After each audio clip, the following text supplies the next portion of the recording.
Dom and Johnny in the morning. So, today's topic also comes from Eric. He was the one that posed the question about how we teach kids and adults differently. And we kind of touched on it briefly in the tournament competition episode. But we do have a local tournament coming up, much smaller than some of the bigger tournaments that our students sometimes participate in. And one of the things he was asking, and I think there's some overlap, but I also do think there might be some differences. He was asking how you mentally prepare to perform. And I think the two specific frames he brought up were for testing and also for tournament competition. Because, the number one fear is public speaking or stage fright. Death, to give some context, is number two. And I actually Googled this like a few weeks ago, and it still remains true as far as Google AI is concerned. But yeah, so it's how do you prepare yourself? You know you're going for a belt test, or you're going to perform a kata on stage. How do you mentally prepare yourself for that? Yeah, we did kind of touch on this because I think when Master Ken talks about zone training from a fitness level, it really hits home. So when you're in, and just to very, very briefly recap, zone 2 is kind of like that sweet spot where you're getting your heart rate up and you're building cardiovascular strength. Once you hit zone 3 and zone 4, you're starting to take in less oxygen, and that's when you start, huffing and puffing, and you're pushing yourself to the limit, especially, at zone 4. And I think you can even get to, is there a zone 5? There is, zone 5 is the last one. So, and to use like a cardio example, zone 2 would be you're briskly walking and you can hold a conversation. Zone 3 is where you start, really kind of losing your breath a little bit. It becomes hard to hold a conversation. Awesome. Yeah, perfect. Yeah. And so I think that's kind of how you have to think about getting ready for anything, not just martial arts related. You have to kind of find that comfortability with the material where there is no thought involved. Because once you hit those upper level zones, your body is going to do what it's been trained to do. It's going to pull from its nervous system. So if I practice, really good push-up structure for 2 push-ups, and I'm like, all right, I've mastered this. And then I add 100 pounds of weight, on a weight vest or something, and I proceed to try and use that same structure. My body now under stress is going to revert to how I've done push-ups in the past, because it's going to try and find its best strength, and I haven't spent enough time working a new structure to be able to handle that kind of stress. So if I'm in a tournament, and let's say I'm sparring, and maybe in one class 2 weeks ago, I practiced how to do a V-step and block a kick and counter. The odds that that's going to come out in the moment are slim to none. I mean, it might, but it probably won't, because your body hasn't done it enough for it to be part of your nervous system. And when you get into those zones, you're not thinking anymore. Your body is just reacting. Have you listened to John Mulaney's? I can't remember which special it was, but he's talking about J.J. Bittenbinder. And he's talking about he's afraid of secondary locations because this detective that came to give a presentation at a school was like, if you get abducted and taken to a secondary location, your odds of survival are slim to none. Anytime I hear that, that's all that comes through is slim to none. Slim to none. Sorry. Anywho, another way to think about it, if we think about it in the sense of animals, is snake is, a very reptilian mind animal. So it doesn't think. So if you've practiced something enough, you should kind of be snake, mentally. So you're not going to be, throwing snake strikes and sparring or anything like that. but it should be so ingrained in your nervous system that you don't think. The punch comes and you react exactly how you've trained it thousands of times. So to step away from the martial arts, if I was going to give a speech, I can't read the speech through once and assume that I'm going to, produce it perfectly in front of people. I need to read it 100 times, and then I need to read the speech in front of different people, especially, annoying people that are going to interrupt me, because that's going to help me, navigate changes. And that's the same with sparring too. Spar different bodies. You need to know how to navigate changes. With forms, navigate terrain. I can't tell you how many times I've been doing a form, and all of a sudden, partially during the form, I realized that I was getting dangerously close to the border of the stage. And it happens, especially if you don't think about it. But if you prepare for this kind of stuff, you won't even think. Your body will just do what it's been trained to do. And if you watch a video of Master Joan Rickert doing did she do 1,000 Buddhas? Which one did she do? I don't know if there's a video of that, but there's I know a video of her doing one. Yeah. And people were trying to learn the form from the video, and they were learning it very incorrectly, because at one point she got close to the edge of the stage, or she got close to something, so she adjusted on the fly, and nobody noticed because it was so much a part of her that she wasn't even thinking about it. She just adjusted the form and kept going. So then everybody else, when they're trying to do the form while watching this video, are now learning it incorrectly. So Fred Villari talks about how the martial arts are 90% mental. And so a lot of, I just had a new adult start last night, and the way I teach adults is very different than kids. With kids, when we first learn front position, which is the left hand covering the right hand, which is in a fist, most of it is about control. So, we're going to teach punches and kicks. Just because you get upset later doesn't mean you're allowed to punch or kick a sibling or a parent or anything like that. But for adults, I generally have the trust that they know the legal repercussions of inappropriately using martial arts knowledge. So it's more drawing their attention to the idea of fusing the mind and body. And a lot of times what we think of as kind of mental obstacles is our nervous system, firing hormones or, stress chemicals, and that has a direct impact on our cognition and our emotional state. So absolutely, you're right. The saying that comes to mind is something that one of our masters, Bob Caffrey, has said often, which is minds learn fast and forget fast, bodies learn slow and forget slow.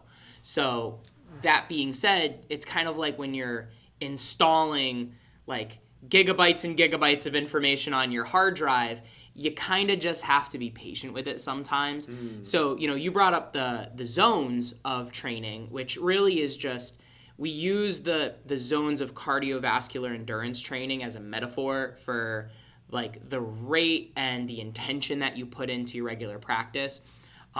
In both cardiovascular training and in martial arts training, the common wisdom is you want to spend about 80% of your time in zone 2, which cardiovascular, you can hold a conversation. In martial arts training, or anything really, you're going slow enough and intentioned enough it feels unproductive. So, and I think that's where, when you practice sparring for a tournament, most people their body remembers that sparring is a game of spark and a game of speed and a game of timing. So they often slip into defaulting to just trying to be faster than the other person, rather than disciplining themselves to go slow enough so that they can install better techniques, like you mentioned the V-step, shuffle steps, tightening up their footwork, through agility ladder drills. And, even yesterday we noticed we had a new purple belt that it was his second time sparring. And unlike his brother, he started as a 5-year-old, working those agility ladders for basically a year and a half before he ever stepped in the ring.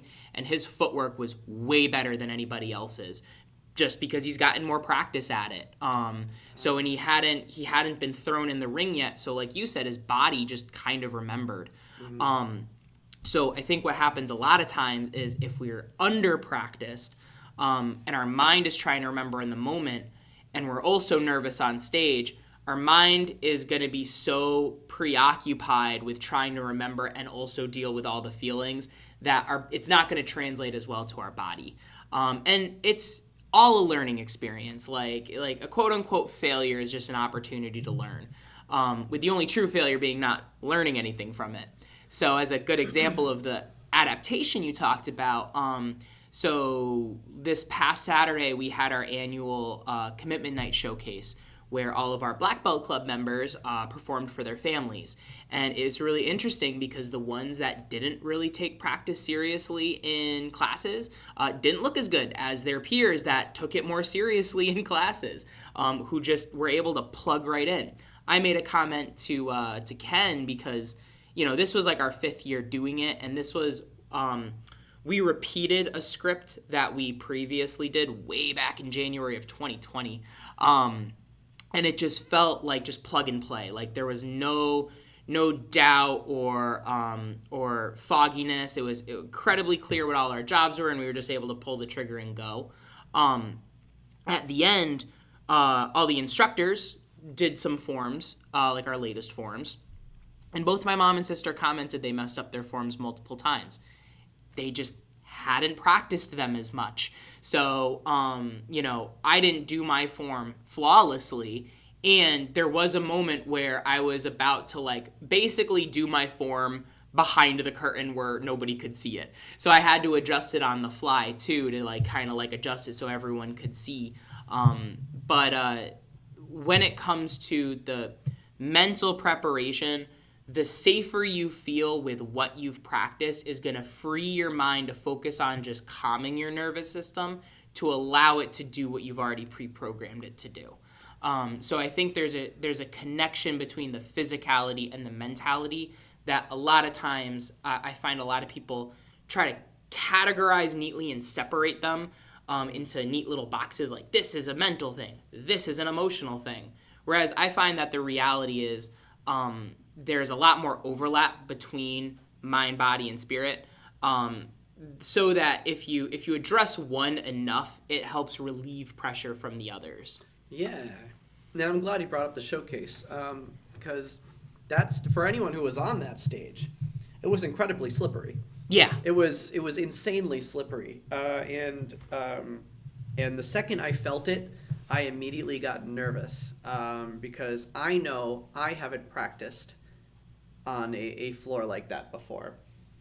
And it made me think about something that Master Rob Whitney said semi-recently, and he was talking about his time training with Master John Fritz, and that Master Fritz would have him practice his forms in socks, and he would have him practice it sometimes with one sock and one shoe. Yeah. And other times one barefoot and one sock. And just all over the place, because he wanted to make sure that no matter what he was standing on, he would be effective. And I thought about that the second I stepped on that floor, and I was like, man, I have not trained for this. So it makes you think sometimes, if you really want to, if you want to be prepared for anything, do your form everywhere. Outside, inside, in cramped spaces, in large halls, on slippery surfaces, with your socks, barefoot.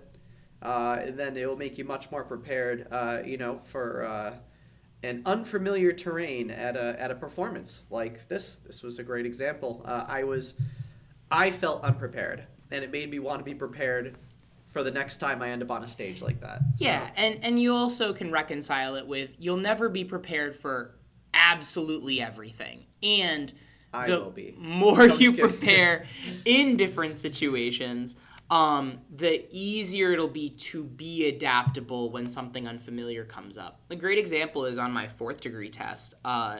One of whatever instructor I was with wanted me to do Statue of the Crane with my eyes closed. I had never thought of doing that, but I had practiced the form in different directions. I kind of knew each strike and stance inside and out, forward and literally backwards. So to the point where, you close your eyes, you just hope you're not going to hit anybody next to you. You take your time, and it ended up being that bad. It ended up being fine. So it was an unfamiliar situation, but the preparation ahead of time allowed for the adaptability. So, that's one thing I do warn students when we practice just in classes is that, listen, you're practicing in an open matted surface, and we are practicing with just hands and feet. Just know if you're serious about self-defense, we are limiting the factors for safety and all these other reasons. And also, life is way messier. There are, corners of table to hit your head on. There are anything can be a weapon. And you can train for general principles, but there are specific things that you probably aren't going to prepare for. But the better the versatility of your training overall, the more likely it is you'll be able to adapt appropriately enough. And I think that's the other thing, is it's not an absolute. It's not like you're perfectly prepared or not prepared. Mm-hmm. You're on a grade. So tournament competition, there's a reason you receive a score. You're probably not going to get a perfect 10. And, an 8 is better than a 7. So you can even score yourself. The judges will judge how they want, but you could be for me, that felt like a 9, or for me, that felt like a 6.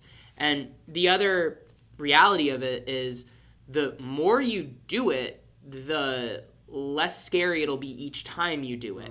So it's often when we avoid the pressure tests that it becomes even more pressure for next time.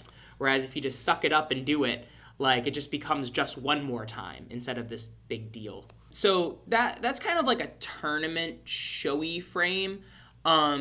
I think the other frame that's specifically that we haven't talked about, and I just don't know if there's anything else to kind of dig into, is testing. So you're getting ready for testing.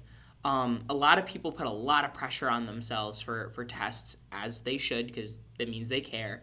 So I don't know if do you have any experience, anything you've done to mentally prepare for belt testing for yourself? Yeah, well, okay. And this is coming from me. So I delve pretty deep into the martial side of the art. And I try and I'm always trying to find ways to apply my combinations differently, and I'm always trying to find ways to test. So in my specific circumstance, when it comes close to testing time, usually the part that I've neglected the most is amping up my physical fitness. And even though I'd like to consider myself a fit person, I want to frustrate the masters. Yeah. While they're trying to make me sweat. I want them to be all right, do 50 more push-ups and be like, that's it? All right, bring it on. And that's kind of how I want to feel on the test. So when I prepare for a test, if I know I'm testing, at least 6 months in advance, I'm going to be, trying to go on 3 to 5 mile runs a couple times a week. I'm going to be trying to push my push-up levels. I can usually always do about 50 to 60 push-ups just because I'm doing them every week.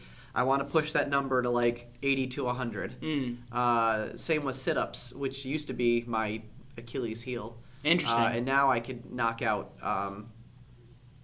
I could probably knock out 75 sit-ups, but I try and push that over 100 too. Get myself to a point where I feel like I'm the best physical shape I can possibly be in.